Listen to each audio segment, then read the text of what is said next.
Hey everyone, who's ready to continue with another movie analysis from my book, Analyzing 59 Classic Films? I know I'm ready, so let's get to it. Chapter 4, the movie is from 1925, so we're still in the silent era. It's called Go West.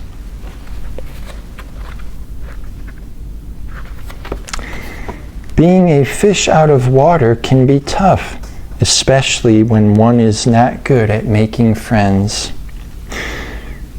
Whether it is going to a different school, starting a new job, or moving to an unusual city, unfamiliar surroundings can be difficult to adjust to. But these changes often make people stronger because they need to adapt as they are out of their comfort zones. Not everyone successfully adjusts to foreign places, as some need to return home and jump back in their old pond.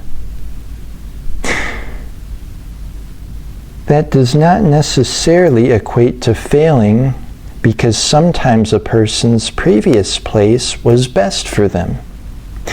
But if people become comfortable with their new places and find a sense of normalcy, then they have successfully assimilated, just like a fish swimming pleasantly in a new pond. Buster Keaton's character, Friendless, has clearly departed comfortable waters in the 1925 silent comedy film Go West. Keaton also directed, co-produced, and co-wrote it.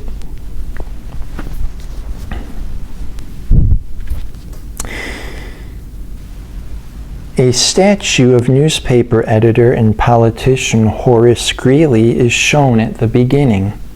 It reads, "Go west, young man, go west."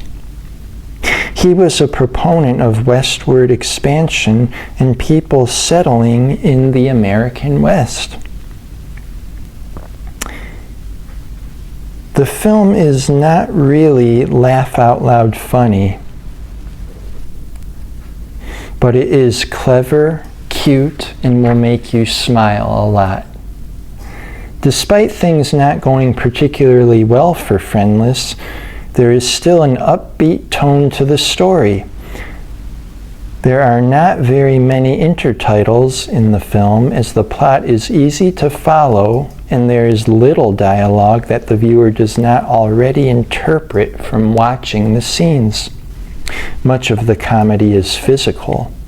Keaton ends up getting knocked down and walked on by people on the streets of New York City and then gets hit by a car. He tries to sit on barrels in a cargo train and ends up with barrels rolling on top of him with their contents spilling on him. He tries to lasso an animal only to get tied up by the rope as he essentially lassos himself.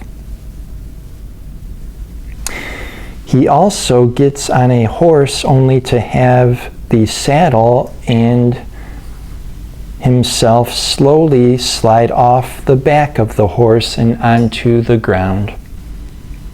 He did manage to get on another horse, but had to take the slower route of climbing up a rope ladder to do so.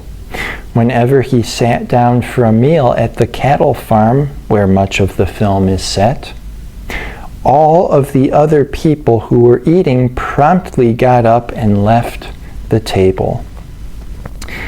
Despite things not going his way, he keeps any emotions inward as he has a stone face.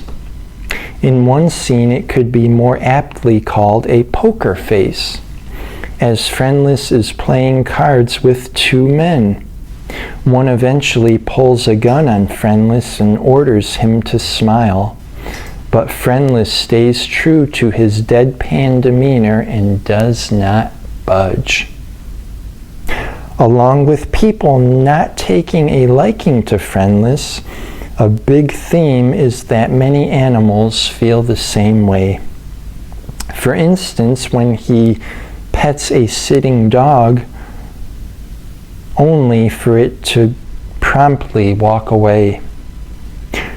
When he first gets out west, he gets on a horse hoping it will take him somewhere, but it barely moves. When he gets off of it, the horse suddenly can move and scampers away. Even a snake in the desert rattled its displeasure toward him. When he got to the cattle ranch, even the steers gave him searing looks. But Friendless did find one friend, a four-legged female cow named Brown Eyes. This happened after he noticed she was limping and removed a rock that was stuck in her hoof. A nice scene is when he goes to sleep inside of a barn and Brown Eyes is tied up outside for the night. When Friendless sees two wolves or coyotes in the distance, he moves outside to protect her and falls asleep sitting up with a shotgun in his arms. But the best scene occurs when cattle are being branded with a hot iron. Realizing this is painful and not wanting Brown Eyes to be hurt, Friendless ingeniously takes a brush, sprays her own milk on it, and then paints the milk on her where the others are branded. The milk acted as shaving cream, and he then took his razor and shaved the hair off of her body in the shape of the ranch's emblem. This beautiful scene shows how friendships can transcend the boundaries of different species. The main conflict in the story is when he learns that the cattle are being transported via train to be slaughtered. This leads to a memorable and lengthy final sequence of Friendless leading the huge herd of cattle through Los Angeles.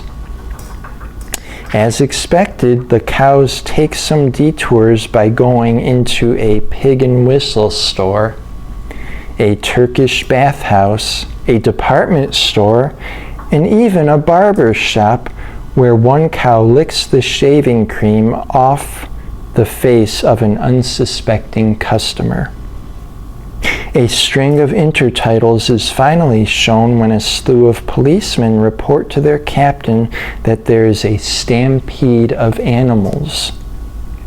What is funny is that each one reports a higher general amount than the previous one, from 1,000 to 5,000 to 10,000 to 1,000,000. I guess exaggerating can be contagious. They also each use a different synonym to describe the animals, from cattle to steers to wild cows to bulls.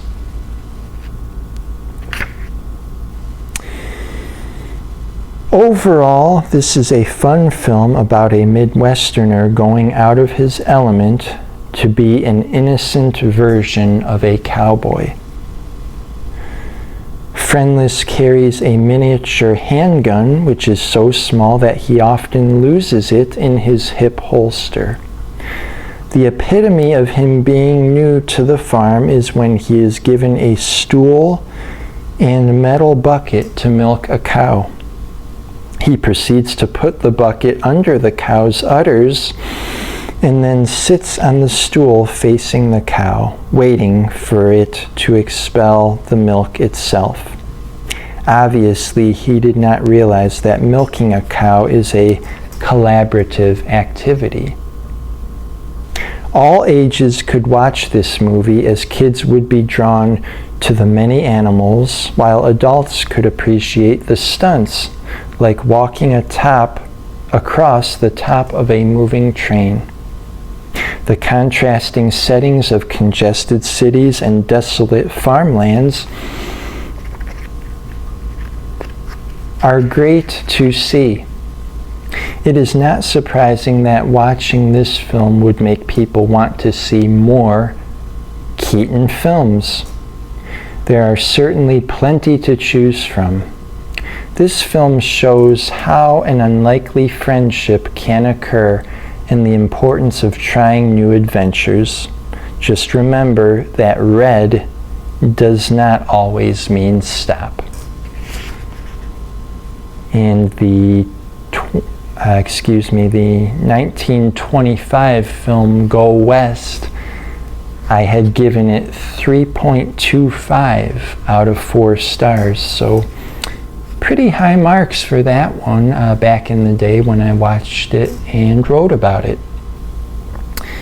We'll continue later on with more of my writings from analyzing 59 classic films.